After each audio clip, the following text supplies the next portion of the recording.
চতুর্থ শ্রেণী বাংলাদেশ ও বিশ্ব পরিচয় বইয়ের প্রথম অধ্যায় আমাদের পরিবেশ ও সমাজ। তো এই অধ্যায়ে যতগুলো ছোট প্রশ্ন হতে পারে বা পরীক্ষায় আসার মতো সেগুলো আমি একটা খাতায় সুন্দর করে নোট করে নিয়েছি। এগুলো যদি আপনি আপনার বাচ্চাদের পড়ান তাহলে পরীক্ষার সময় ওরা অনেক ভালো করে লিখতে পারবে। এখানে অনেকগুলো প্রশ্ন আমি লিখেছি,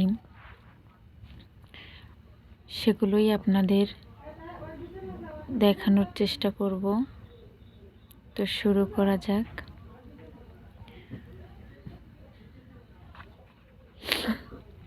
প্রথম হচ্ছে, প্রকৃতির বিভিন্ন উপাদান নিয়ে কি গঠিত হয় প্রাকৃতিক পরিবেশ? প্রকৃতির উপাদানগুলোর নাম লেখো। প্রকৃতির উপাদানগুলোর নাম হলো মাটি, পানি, বাতাস, তাপ, আলো, গাছপালা, সাগর, মহাসাগর, নদী, পশু পাখি ইত্যাদি। বাংলাদেশের কোন কোন প্রাকৃতিক পরিবেশে ভিন্নতা রয়েছে? উত্তর ও দক্ষিণ অঞ্চলে। বাংলাদেশের উত্তরাঞ্চলের পরিবেশ কেমন? উত্তরাঞ্চলের ভূমি উঁচু, নদ নদীর সংখ্যা কম। 2. গ্রীষ্মকালে অনেক গরম পড়ে ও শীতকালে বেশ ঠান্ডা পড়ে।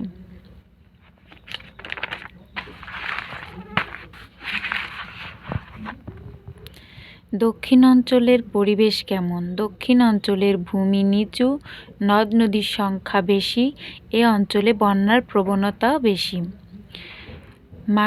6 নম্বরে, মানুষের শ্রেষ্ঠ উপাদান নিয়ে কোন পরিবেশ গঠিত হয়?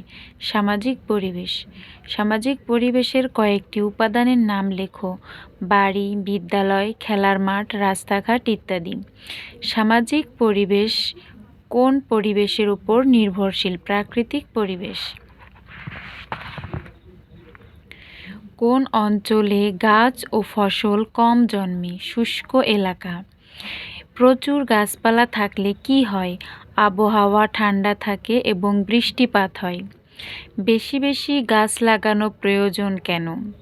বেশি বেশি গাছ লাগানো প্রয়োজন কারণ প্রচুর গাছপালা থাকলে আবহাওয়া ঠান্ডা থাকে এবং বৃষ্টিপাত হয়। বৃষ্টি মাটির জন্য উপকারী।